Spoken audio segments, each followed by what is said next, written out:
Docteur Omar Blakali, bonjour. Bonjour, monsieur de la presse. Honorable, vous êtes député, élu du Sud Kivu. Vous avez soutenu Denis Mukwege du début jusqu'à la fin pour le moment. Mais il y a certaines personnes qui pensent que vous aviez soutenu Mukwege pour d'autres raisons. Est-ce que vous pouvez donner les raisons majeures qui ont fait que vous puissiez soutenir le prix Nobel en tant que candidat président de la République, état député provincial? Merci beaucoup, monsieur de la presse. Je tiens à préciser d'abord que je suis député élu de l'UNC, donc un parti de l'Union sacrée qui soutient Félix Tshisekedi actuellement.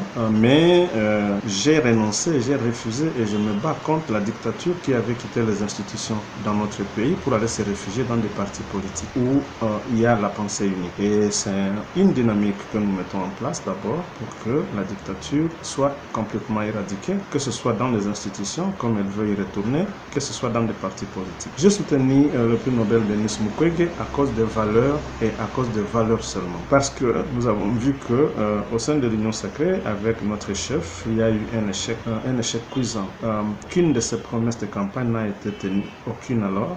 Et on s'est rendu compte aussi qu'il a effectué plus de voyages que le travail dans un bureau. On parle de 600 voyages, mais si on calcule, ça veut dire que ça fait 12 voyages, ou du moins 120 voyages par an, ça fait 10 voyages par mois, ça fait un voyage chaque 3 jours, et aucun voyage n'est duré moins de 24 heures. Donc, il a passé plus de temps dans des voyages qu'au pays. C'est difficile qu'on fasse confiance à quelqu'un qui ne se souciera jamais de son pays, mais qui passera tout son temps dans les loisirs. Mais dès son accession à la magistrature suprême, la première action à faire était d'inviter le M23 de quitter l'exil, d'aller à Kinshasa dans des hôtels UP où ils ont reçu des instructions claires pendant plusieurs jours. Et après, ils sont revenus prendre des armes et aller occuper un terrain bien précis où un état de siège avait déjà été préparé. Donc, on comprend bien que c'était en exécution de quelque chose. Peut-être que c'était une convention quelque part. Aussi, aucun effort pour pacifier l'Est alors que c'était sa promesse de campagne. On peut dire que ses collaborateurs comme M. de l'IGF qui était parti aux États-Unis et s'est livré à la presse pour dire qu'il n'y a pas de guerre au Congo, la guerre est suivie à la télévision comme tout le monde, il y a plus de 2000 km des institutions et donc ce n'est pas une guerre. Comme pour dire que pour lui, l'Est de la RDC n'est plus la RDC. Par rapport au prix Nobel de la paix, Denis Mukwege, je l'ai soutenu parce qu'il incarne des valeurs. D'abord, c'est un unificateur. Chaque fois qu'il se met au travail, il se met au travail pour l'intérêt de toute la République démocratique du Congo, plutôt que d'un seul coin. Aussi, il a une certaine probité morale, il a des compétences scientifiques avérées, mais il a aussi un patriotisme avéré qui peut faire de lui l'homme qu'il faut. En plus, il a la confiance internationale. On nous disait chaque jour que le chef de l'État est en train d'aller dans des voyages pour chercher des partenaires, un carnet d'adresses, pour chercher des investisseurs et autres. Et il est revenu toujours même réduit parce qu'apparemment, on a trouvé qu'il ne comprenait même pas l'essence du travail qu'il devait faire. Mais déjà, le prix Nobel de la paix, comme prix Nobel, et je peux dire que c'est le prix Nobel le plus influent de l'univers aujourd'hui, et lui, il a déjà ses carnets d'adresses que les autres passent 600 voyages à aller chercher et rentrer produits. Lui, il a déjà une confiance internationale. C'est que tout ce qui s'appelle complot international avec lui, ça peut être démantelé à cause de la confiance qu'on a en lui. Et ajouter à ça, c'est quelqu'un qui a déjà fait des actions au pays et c'est sur toute l'étendue de la République. Ce sont quelques éléments d'abord qui peuvent faire à ce que moi, en voyant comme un visionnaire politique, je compris que le pays peut être sauvé au travers de lui. Et j'ai fait un pas vers lui pour le bousculer et je n'ai jamais lâché depuis beaucoup d'années. Et voilà qu'à la fin, mon combat a porté des fruits et il a accepté de déposer sa candidature. Honorable, croyez-vous aujourd'hui à sa victoire? Oui, je crois à sa victoire parce qu'à l'allure où vont les choses, vous voyez que dans peu de temps seulement, son nom est cité partout. Il fait même peur au régime en place alors que nous n'avons même pas encore commencé la période de campagne. Et dès qu'on commence la période de campagne, je suis sûr et certain que la victoire sera vraiment écrasante, que même la fraude ne sera pas détournée. Déjà, au niveau de l'Union sacrée, il y a beaucoup de défections. Beaucoup de cadres, beaucoup de députés et même des ministres qui sont en train de quitter Il y a ceux qui n'ont pas encore pris le courage de le dire très haut, mais on s'est réunis avec certains. Ils ne sont pas d'accord avec la mauvaise gestion du pays. Donc, personnellement, on peut dire que vous avez rompu des relations avec Kamere alors que vous avez été côte à côte de lui. Je suis toujours le fanat de Kamere, je suis le fils à Kamere. Mais vous vous rappelez qu'en 2021, j'avais dit que si Kamere, comme mon premier choix, n'était pas candidat à l'élection présidentielle comme le veut l'accord créant Cash, l'accord de Nairobi, j'opterais pour mon deuxième choix qui est le prix Nobel Denis Mukwege. Et donc mon premier choix n'a pas été parce que Kamere n'a pas été candidat à la présidence. Et voilà, j'ai opté pour mon deuxième choix. Mais ça ne veut pas dire que j'ai abandonné Kamere, ça je ne le ferai pas. Ça ne veut pas dire aussi que j'ai abandonné mon parti, ça aussi je ne le ferai pas parce que j'ai contribué activement à implanter ce parti ici dans cette province. Et je dirais que grâce à moi, le parti a pris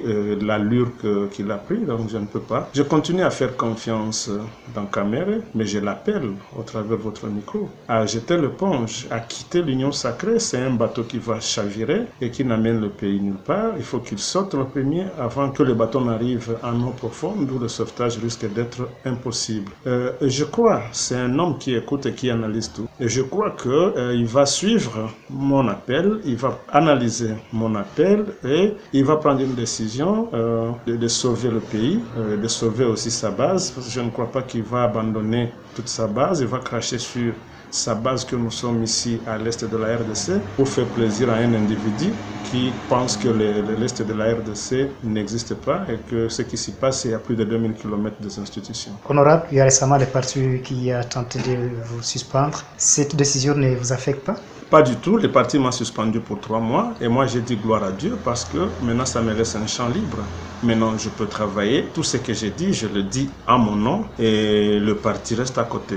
Et donc ce que je ne pouvais pas dire les semaines qui sont passées, pensant comme je suis officiel du parti, je suis même si suspendu, je suis le secrétaire exécutif provincial chargé des mouvements associatifs, syndicaux et confessions religieuses. Si tout ce que je disais pouvait être mis au dos du parti, j'avais beaucoup de réserves. Maintenant que je suis suspendu, j'ai ma bouche libre, je peux prendre n'importe quel micro pour dire tout ce que je pense. Tout ce que je pense, ça ne va m'engager que moi-même. Ça ne m'affecte pas du tout parce que ça ne va pas toucher mon électorat. Ceux qui élisent pour moi, les mamans que je soigne, que j'aide, les papas que j'aide, qui connaissent les valeurs que j'incarne, me donnent toujours le suffrage sans venir au parti parce qu'ils ne veulent pas être membre de partis politiques. Ça ne m'affecte en rien, vraiment. Mais je remercie quand même les partis d'avoir pris cette décision pour faire plaisir à l'autorité morale de l'Union sacrée parce que ça doit être sous pression. Et je les remercie aussi pour les jeux qu'ils ont joués parce que en me suspendant, on m'a laissé le champ libre. Si on ne me suspendait pas, je ne pouvais pas être libre de tout mouvement et vous voyez, donc bravo au parti, ça va aider le pays cette suspension. Honorable, il y a des gens qui pensent que vous avez des relations particulières avec le prix Nobel Denis Mukwege. Je ne sais pas pourquoi les gens ne voient pas des valeurs, ils voient plutôt des relations. Je suis médecin, il est médecin. De ce côté-là, je peux dire que nous sommes plutôt des rivaux parce qu'il a son hôpital où il est directeur. J'ai mon centre médical où je suis promoteur. Nous rivalisons en fait parce que si ça peut s'appeler un business, ça veut dire que nous avons les mêmes chantiers et avec 2 entreprises différentes. De ce côté-là, vraiment, nous ne sommes pas amis. Il n'y a pas d'autre relation particulière parce que nous ne sommes pas membres de la même chefferie, donc on ne peut pas être membre de la même famille si on n'est même pas membre d'une même chefferie.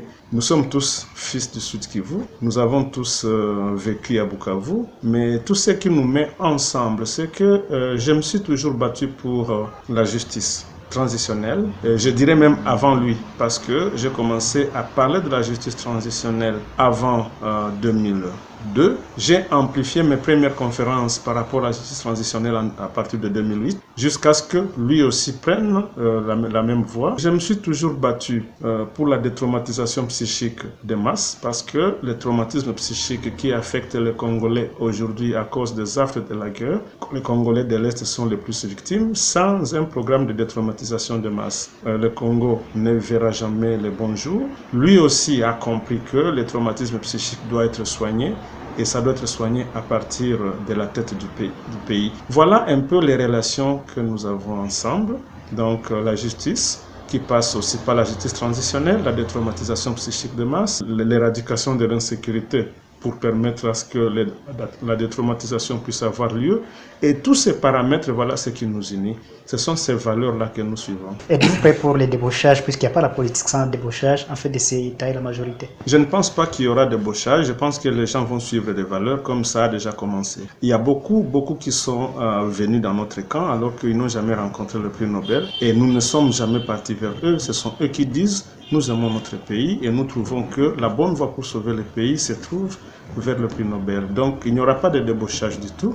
Il y aura plutôt un aménagement de l'espace politique qui va faire à ce que le prix Nobel puisse avoir une majorité parlementaire sans avoir un parti politique. Et nous sommes confiants parce que la plupart des candidats députés, que ce soit nationaux ou provinciaux, sont en train de nous appeler pour nous dire « Vous êtes sur une bonne voie, nous sommes ensemble, même si nous sommes dans notre parti politique. » La fois passée, nous avons tenu une conférence et lors de la présentation des candidats qui soutiennent le prix Nobel, la majorité était de l'Union sacrée. Donc, il n'y aura pas de débauchage. Il y a des élections présidentielles. 4 candidats, Félix Tshisekedi en tête, Denis Mukwege, Martin Fayulu, Matata Mponyo et d'autres. Vous pensez que la chance risque de tomber à l'Est? J'ai toujours pensé qu'on résout le problème là où il se trouve. Le problème de la RDC ne se trouve pas à l'Ouest, il se trouve à l'Est. Et tout celui qui veut à ce que les solutions soient trouvées, il faut qu'on cherche des solutions aussi à l'Est. Et la solution, la première, c'est de trouver un président issu de l'Est qui a vécu les plaies de ces problèmes que nous avons. Le problème de guerre et de sécurité, de pillage des ressources, et injustice et tout le reste. Il faut que ce soit quelqu'un qui porte ça dans son corps, qui porte ça sur lui. Et nous regardons et nous voyons que c'est à l'Est où il y a la plupart d'hommes politiques présidentiels. C'est là qu'il y a des hommes les plus intelligents, c'est là qu'il y a les hommes avec le plus de relations, il y a des hommes avec le plus de moyens. Il reste simplement une chose que nous souhaitons, que tous ces gens-là se mettent ensemble, avec ceux de l'Ouest bien sûr, qui se mettent ensemble, qu'ils puissent regarder qui peut aider à bander la plaie de la RDC, et qui se sent très mal, qui se sent beaucoup plus blessé par la plaie de la RDC et qui est capable d'y apporter une solution. L'unité des candidats de l'opposition pour nous produire un candidat unique, c'est ce que nous souhaitons et nous espérons que ça aura lieu et que le sort sera jeté sur le prix Nobel de la paix parce qu'au moins lui, il a vécu et continue à vivre tous ces actes de ces guerres, de ces insécurités. Il a ça dans son corps, il peut nous aider à nous en... Loi de l'unité, vous pensez à qui et qui parmi les candidats? Jusqu'à présent, moi, je peux penser que Katumbi, Delice Sanga, Matata Mponyo et j'en passe peuvent se mettre ensemble. Nous appelons aussi Kabila pour qu'il puisse aider les autres, et donc tous les candidats pro-Kabila. Et nous sommes en train d'appeler aussi ceux qui sont à l'Union sacrée aujourd'hui, notamment Kamere, Bahati, Katintima et autres, qui puissent se désolidariser de l'Union sacrée qui met le pays à genoux et qui se mettent ensemble pour accompagner une candidature que je souhaite, celle du docteur Denis Mukwege, afin que nous puissions sortir le pays du gouffre. Et c'est encore possible, honorable, qu'il y ait cette alliance un mois avant les élections? Même une semaine avant les élections, c'est toujours possible, parce que c'est pour le salut du pays. Et je pense même qu'un mois, c'est trop, parce que la prise de conscience ne demande pas beaucoup de temps. C'est notre appel, nous les appelons, à se mettre ensemble, à s'asseoir autour d'une table et à nous prendre un candidat qui sera soutenu par tous. Pour moi, c'est Denis Mukwege parce qu'il incarne des valeurs.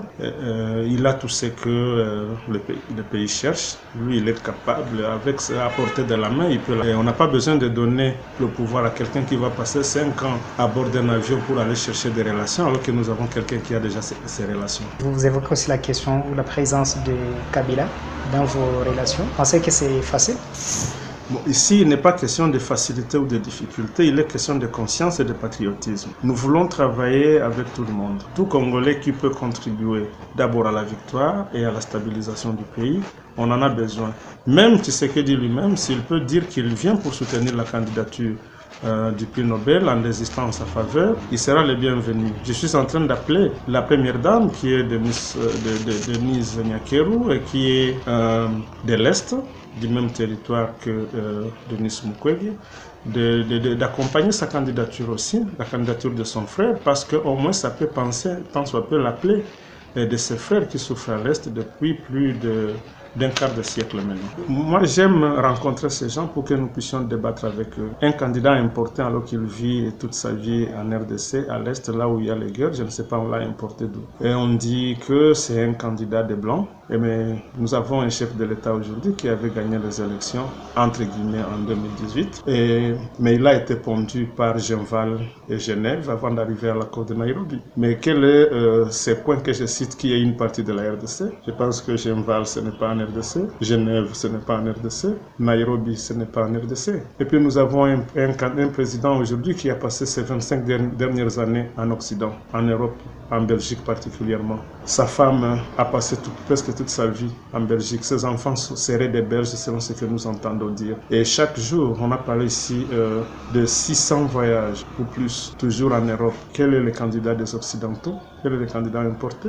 Il ne faut pas que les gens puissent arracher les mamelles qui les ont allaités. Les gens qui sont venus de Genval, de Genève et de Nairobi ne doivent pas nous parler des candidats de l'étranger. Et s'ils veulent nous dire que c'est parce qu'ils sont venus de Genval, Genève puis Nairobi qu'ils ont échoué leur mandat, nous allons leur dire qu'ils ne sont pas simplement responsables. Le fait d'avoir les accords de Nairobi, les accords de Genève, le conclave de Genève ne peut changer en rien. Ce sont juste des lieux où les gens peuvent se rencontrer. Le message, c'est à tous les Congolais.